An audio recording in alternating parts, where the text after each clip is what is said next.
back up for the start of the Wyfold Challenge Cup. It was won last year by Thames Rowing Club, as was the Britannia, which shows you how successful that club was. But in this race here, we have Royal Chester Rowing Club from the River Dee, up by Chester, and I think a very good German crew from Crefelder Ruderclub in the west of Germany. If you know that part of Germany, it's just by Duisburg. It has a big international regatta. And Crefelder on the right of your picture seem to have blasted out pretty well. Yeah, they have. They've taken a good, energetic start. Small little bit of adjustment in the steering. You can see the wake of the boat where it's just slightly snaked and they're drifting over into the middle of the course. Umpire has their flag out, trying to position back onto their own station. And that was a quick reaction, wasn't it? Really quick reaction from the Crefelder crew. And at the moment, at the start, and we're kind of watching a replay of this, so you've got Crefelder, I'd say probably Crefelder marginally up, but it's pretty close between those two crews, Mo. Yeah, it is. It's looking very close. Definitely Crefelder are looking more relaxed and smooth at this point, and not knowing where they end up in the next 400 or 500 meters, but the crew from Royal Chester looks slightly more energetic, slightly higher in their rating, and slightly more tension in the shoulders at the moment.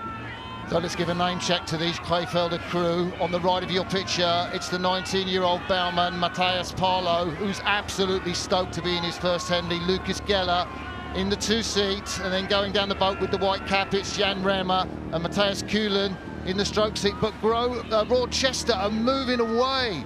What a fantastic effort that's been from the Chester boys. That is great going, and that keeping of that high energy that I was speaking of is actually come into their own, and they've started to move away from the German crew, and they've started to actually now settle and relax. You can see their blades just going into the water, slightly more energetic, slightly more chopped, but they're making it work for themselves at the moment. Well, I did expect this Crefelder crew to be really a little closer to Royal Chester at this point, but they haven't actually managed to do that. And the guys from the D just moving away effortlessly, just off the back end. It's nice and easy. Jamie Layton, the coach, following, I guess, in the launch. If he's not of a nervous disposition, sometimes the coaches don't like to follow in the launch, but we're now back live, and we can see 27-year-old Alexander Bain, who started rowing in the Royals in 2008, and he's gone round the clubs, as a lot of these oarsmen do. He's rowed for the Royals, he's rowed for Northwich, he's rowed for Newcastle Uni, he's rowed for Tyne Amateur Rowing Club. And guess what? He's come back to the Royals now. Henry McGarver at 2, Chris Sim in 3-seat, Alexander Bain we were talking about, and Alex Tudor up in the bows, who is a veterinary surgeon. Full-time work and training, Mo. You ever fancied it? Oh, I don't know how they would have done it in years gone by as a professional athlete.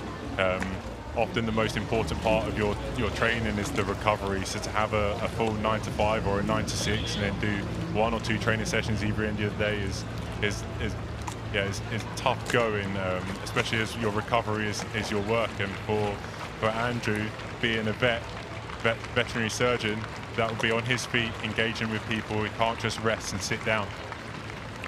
I guess in one sense shouldn't be surprised at the strength of this Royal Chester Rowing Club crew. Half of these guys did win the Jackson Trophy at the head of the river race. I think that's for the fastest off-tideway club.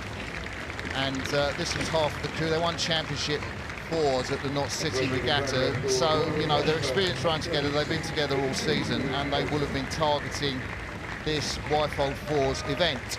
And they're coming up to the finish line. You can see them past the stands in the stewards' enclosure, kind of into a fairly easy rhythm. They look to be working quite hard and just crossed the finish line, and that is a great victory. I guess they would have been really quite nervous about racing the guys from Crefelder, Mo.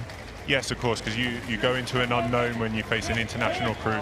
You can do some research online, but so some of the other crews in the Wyfold you might have raced at Met or at Marlow or even during the head season, so you kind of get to know your opposition.